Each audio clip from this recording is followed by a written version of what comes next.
তোমরা জানলে অবাক হবে যে সিগারেটেরও কিছু ভালো দিক আছে,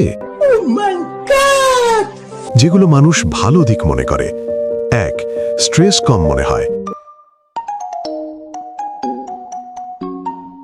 সিগারেট খেলে নিকোটিন কিছু সময়ের জন্য মাথা শান্ত করতে পারে। 2. ফোকাস বাড়ে। অল্প সময়ের জন্য। অনেকের মনে হয় কাজের সময় মনোযোগ বাড়ে, কিন্তু এটা সাময়িক। 3. ঘুম ঘুম ভাব কমায়।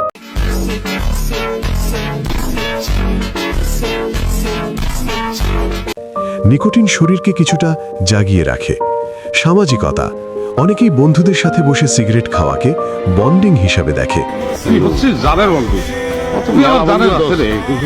কিন্তু আসল সত্য এই ভালো দিকগুলো আসলে খুবই স্বল্প মেয়াদী, আর এগুলোর পেছনে বড় ক্ষতি লুকোনো থাকে।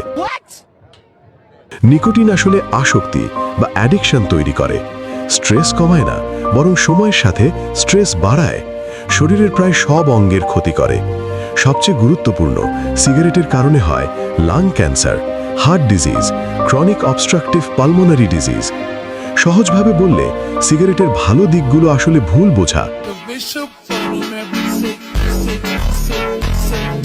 আর অস্থায়ী অনুভূতি, কিন্তু ক্ষতি স্থায়ী ও মারাত্মক। তোমরা চাইলে আমি বলতে পারি কিভাবে সিগারেট ছাড়তে হয় সহজভাবে, বা সিগারেটের ক্ষতি শরীরে কিভাবে কাজ করে। কমেন্ট করে জানাও।